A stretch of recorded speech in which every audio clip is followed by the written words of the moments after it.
Hey there, boys and ghouls. It's your friend Taryn Tats, and I'm back with another video. Yeah, got in a couple of goodies today, and I wanted to show them off to you. And also, too, I want to do a Blu-ray review. I know usually it's better when I do the 4K reviews, but this is one that, kind of coincided with a video I was thinking about making. Sorry, yeah, just my glasses. Yeah, but this was one I was thinking about making for a period of time. It's like I see a lot of physical media collectors doing their videos about the state of physical media, where it's been, where they think it's going, and all that kind of stuff. And I just saw, and for a while there, I was thinking about doing a video where I could throw in my 2 cents about like what I think is going to happen and stuff. And this is, just a good video. I can be able to do that too because it coincides with this. Real quick though, I just want to show you a couple of things I picked up that I'm really happy about. Got this for a good dirt cheap price. The case is pretty much ruined. I'm gonna have to get a good case, but yeah, the disc is good, the artwork is good. I just need to get a new case for it. And nice because this is one that I've had the soundtrack for a long time, and now I get to have a new copy of it. And the one that I had was one that I had for literally decades because I bought the soundtrack pretty much when the movie first came out, and over time, just it got scratched up, it got disc rot, and everything else. So now I got Natural Born Killers, the soundtrack. I do want to get the movie on 4K, especially now that I found out that the uh, the 4K is going to have the director's cut. So I do want to get it. It just I don't know if it depends on how much money I have and what else is going to be going on. So it may not be a day one pickup, but I do want to get it. And I do like the movie, and I like the music on it and everything else. And yeah, it's nice to get a new soundtrack. I just get a new case, and Bob's your uncle. So, but anyway, I don't know. You might be able to hear my neighbors next door. But yeah, really happy to get this and get a nice newer copy of it. So, I can, retire that old, scratched up, warped CD of it. Just I know you probably might be thinking is like, dude, how the hell you let it get like that? It's just years of just having it for years, and taking it in and out of the case, taking it in and out of CD wallets and things like this. So just yeah, just got wear and tear over time. What can I tell you? This here, I am so happy to get this, even though I was just thinking, it's like, now that I got this on Blu-ray, this is probably going to turn around and, like next week, we'll get we'll get something on Dawn of the Disc or something like that, where they'll say, oh, guess what? Now we're going to do this as a 4K and all this. But I'm just really happy to finally upgrade from that old Miramax Dimension DVD. I have Wolf Creek. This is awesome from Via Vision Entertainment. I am really starting to get into this label. It's like it's great. A lot of it helps that their stuff is region free. That's a nice bonus. But they always do these really nice like editions of movies and stuff. My friend James, he told me that they're getting ready to do a set on the Prophecy, and correct me if I'm wrong, but I think Vinegar Syndrome is getting ready to do like the first two Prophecy movies on 4K. But I gotta be honest, the Prophecy isn't really like one of my all-time favorite movies or anything. They're to me, they're just like okay. And personally, I think I would much rather just if they're gonna do a nice set of the Prophecy movies on Blu-ray, I think I'd rather just get that, to be honest with you, because this label, oh my God, they got this really nice one. I plan to, I am gonna do my damnedest to try to get this at some point. They're doing a Stephen King box set. There's gonna have like 8 of King's movies. I think there's 1408, The Mist, Riding the Bullet, Bag of Bones. What else? Secret Window. What was it? Needful Things. Even if I got this set, I'm still going to keep my 4K for Needful Things. But and what was the other one? I forget. But anyway, the point being is like I would love to get that set, especially because 2 movies of Stephen King, Bag of Bones and Riding the Bullet, those are not on Blu-ray. So I have them on DVD, but it would be great to get that set just to so I could be able to upgrade to the Blu-ray and everything else. Even though I would still keep my 4Ks and stuff like this, but of course, like in America, they could solve that problem if Sony and I Lionsgate, I think, Sony and Lionsgate. Yeah, if they just put Blu-rays of those out, then yeah, that would save me a ton of money. But anyway, though, still, I love this movie, and I have the second one on Blu-ray. I can't wait. I heard we're getting a third one coming soon. I can't wait for that. The TV series, I got season one. I need to pick up season two. Wolf Creek, oh man, in my opinion, Mick Taylor is definitely like right up there with like Freddy Krueger and Jason and Michael Myers and stuff. Like we need, I want more Wolf Creek. Mick Taylor is definitely becoming one of the best um, horror icons out there. This is how this looks and everything. So anyway, there's the theatrical cut Blu-ray. There's Mick himself, theatrical cut, and then the unrated cut. Everything else, and like it looks so good on Blu-ray and everything. You got the bonus features. No new bonus features really. Just it's just what was imported from the DVD. But still, it's like, oh my god, to have this is awesome. So I am just so thrilled. Now the real reason I wanted to make this video is 6 minutes in, but I wanted to talk about this. This came from what was it? OCN. It's a pardoning label with Vinegar Syndrome. And I got this in today, and I was looking at it, and oh my god, it's a little pricey, but honestly, when you get this and you watch it, it's worth every penny you spend on this. And that is Adjust Your Tracking, the untold story of the VHS collector. I had this on DVD. I sold off my DVD to get this, and I know some people, dude, that's blasphemy. The DVD is a really nice edition. It is, and and the one thing I'm really really happy about is that this edition made it worthwhile that I sold off the DVD to pick this up, And this is even though I'm not really a huge VHS collector, I tried to get back into it here recently, but oh my god, the problem is like with the TVs and stuff like this, it's like if I try picking up a VCR, and it's just like no matter what I try, just nothing would work. It's like I could not get them to be compatible with my TVs. And it's like, well, you're probably gonna have to get another TV. It's like, and I gotta be honest, I'm not really that in love with the VHS format that I'm willing to go through all that just so I could watch a VHS tape, So I'm sorry, I'm no disrespect to VHS collectors. If you love it, that's great. I just, VHS just isn't really my preferred format. As a matter of fact, I'm gonna be honest with you. It's like I remember years back buying stuff on VHS, and really a lot of it had to do with just the fact that's what there was. And then as soon as like I started hearing about DVD and then I started learning about Laserdisc. That was the thing. Laserdisc was around for years. I didn't even know about it until it was too late, pretty much. And started finding out about Laserdisc, and I was like, wow, I think I want to get into this, but it's like it was too late. DVD had pretty much already started kicking everything over, and but as soon as I was like, wow, you could get bonus features, deleted scenes, audio commentary, stuff like this. So yeah, it did not take much to twist my arm to get me to get away from VHS onto DVD. And then went on to that. It's like, it did take some arm twisting to get me to go from DVD to Blu-ray. What ended up really sealing the deal for me was when they started doing um, like releases and stuff of movies and everything, whereas like okay, if you want this movie but you want the bonus features and stuff like this, you got to buy the you got to buy the Blu-ray, not the DVD. Okay, The Exorcist here, that was a good example of that, because I remember, wow, wait a minute, the Blu-ray has all this stuff on it, and has both versions of the movie, and they're both in high definition. Commentary by William Friedkin, the late great William Friedkin, may he rest in peace.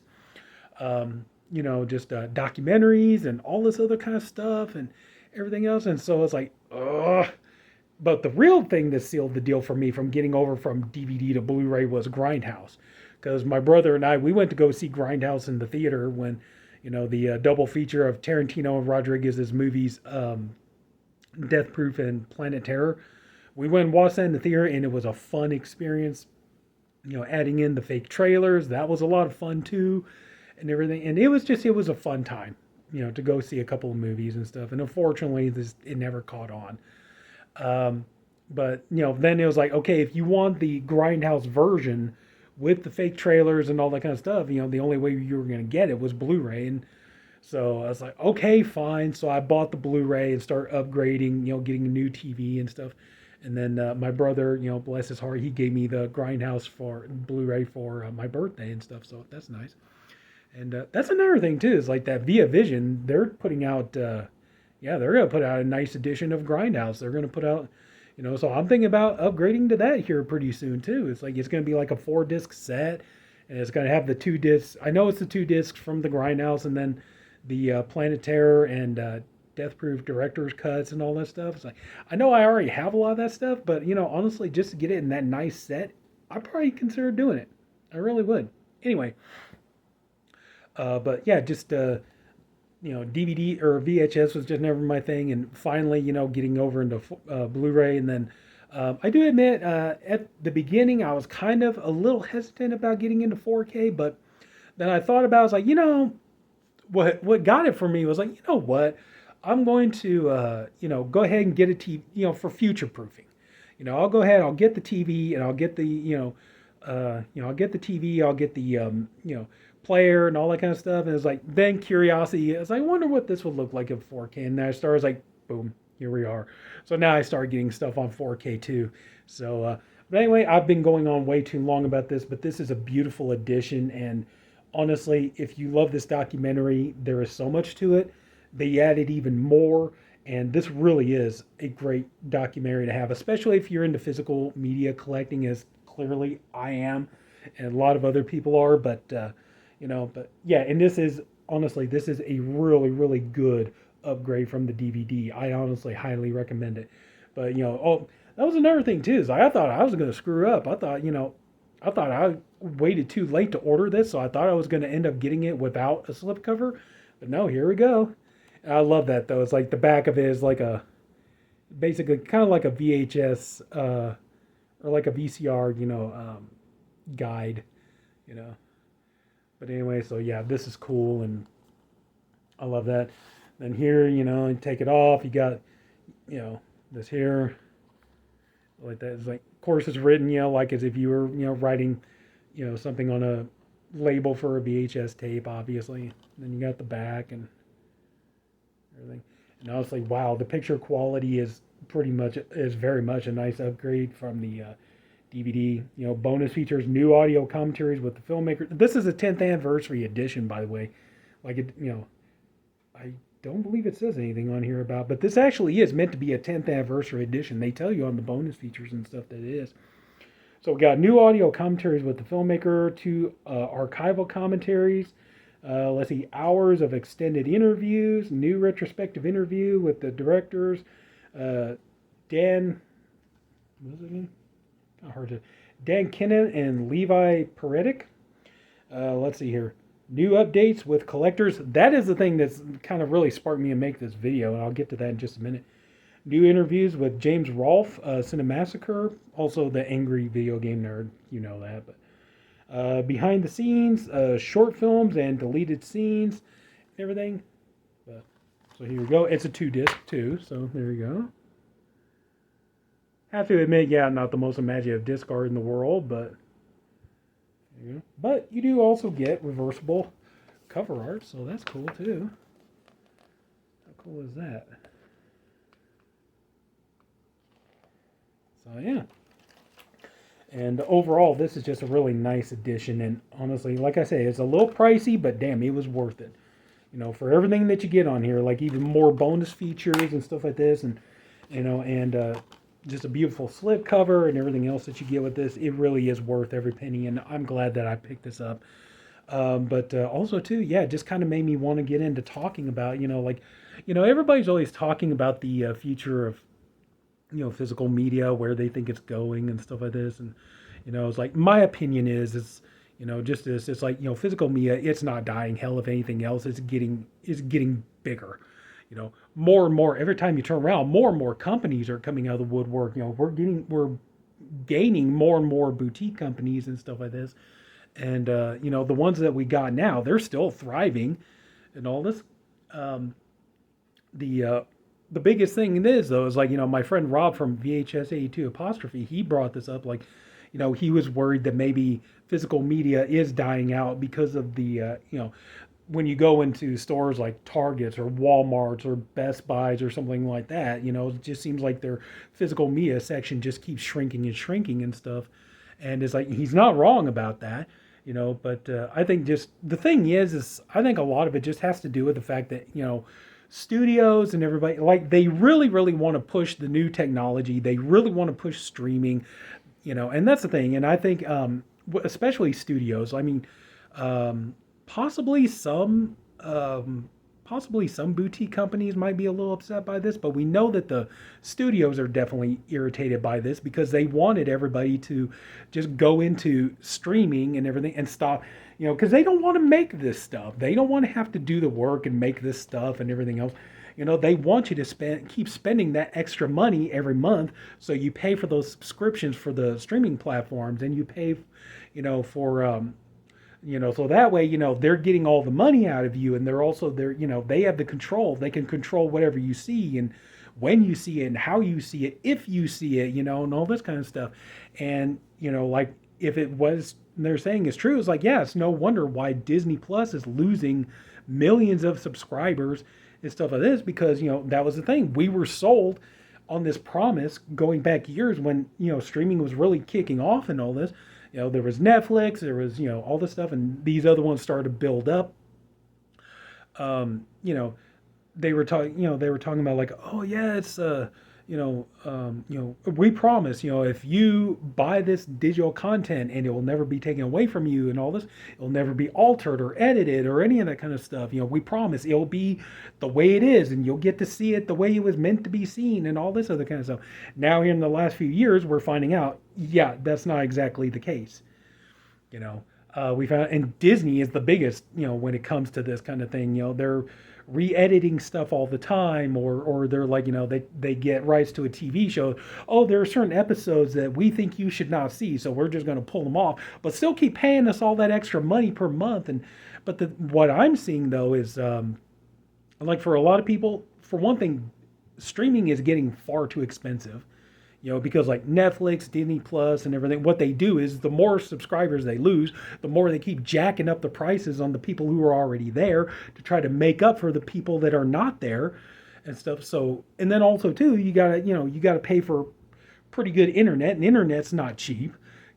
So you gotta pay for really good internet, just, not really good, but you gotta pay at least for decent internet so you can stream movies and shows and things like this. So it's getting too expensive, and then on top of that, now everything's being, stretched out over all these, streaming apps and all this stuff. Now, it's like, now you gotta, it's just, that's the thing, cost. And that's another thing too. And they brought that up here. And it's like, one of the things I thought was really interesting in this is in the updated interviews and stuff. A lot of the collectors who in the original documentary, they were thrilled about VHS collecting, and they love it, and they had a passion for it and everything else. Over time, a lot of them have said, in the follow-up interviews, they said they're not as into it anymore. It's gotten so expensive and everything else, and it's gotten to, and a lot of them admitted, said, the only reason I really bought VHS because it was cheap and I can get a lot of movies, and stuff like that. And it's just, that's the thing, and, so it's like, if people are going to be like, so physical media is not dying. I mean, why do you think, like, yes, streaming is still number one because it's convenient and stuff. But bear in mind, a lot of people are like, you know what? I think I'll get rid of Disney Plus, or I don't really think I need Netflix right now. Maybe like when Wednesday season 2 comes out or something, I'll get it, pay the month, binge watch, and get rid of it and stuff. But it comes down to cost, and it's like, why do you think like right behind streaming? And really, I think a lot of it too, streaming is still staying at number one because you have a lot of platforms out there that are free. You got Tubi and Pluto and this one and that one, and Shout Factory has their own streaming service, and it's free and stuff like this. So I think that has a lot to do with it. But also, just DVD is right behind there. Why? Because DVD is very affordable. There's a lot of it. There's way more stuff. Even though yeah, it's like Blu-ray is following pretty close behind. 4K, that's still, the problem is like, for me, I think 4K, we got to get through that hurdle that we had with Blu-ray, where they, years back when Blu-ray was kind of in that thing of being niche, but really starting to become mainstream. And there was that hurdle where they tried to make it really niche and tried to make everything like, super, everything had to be super limited edition and everything had to be super, you know, everything had to be like super expensive and all that kind of stuff. Like we're at that point right now, but I think we get past that hurdle, we'll be okay. So I'm about ready to run out of time here. But anyway, though, yeah, just physical Mia is still the way to go. And like I said, I admit I'm more into like Blu-rays and 4Ks and stuff like that, but that's it. So yeah, I'm not worried about physical Mia. And every time I turn around, my God, there's new stuff coming. There's more and more boutique companies coming out there. So we got nothing to worry about. It's like there's still gonna be plenty of stuff to collect for years. So sorry, that's it. I'm sorry. I would have gone more in depth on this, but maybe I'll do again in another video. But just kind of like I'm running short on time. So that's it. So if anybody took the time to watch this, I thank you for doing it, and I appreciate you for doing it. I really hope you enjoyed the video. If you did, would you please leave it a like? And if you haven't already, go ahead and subscribe to my channel. And there's going to be more on the way. So that's it, everybody. Take care. Have a good night. I'll see you later.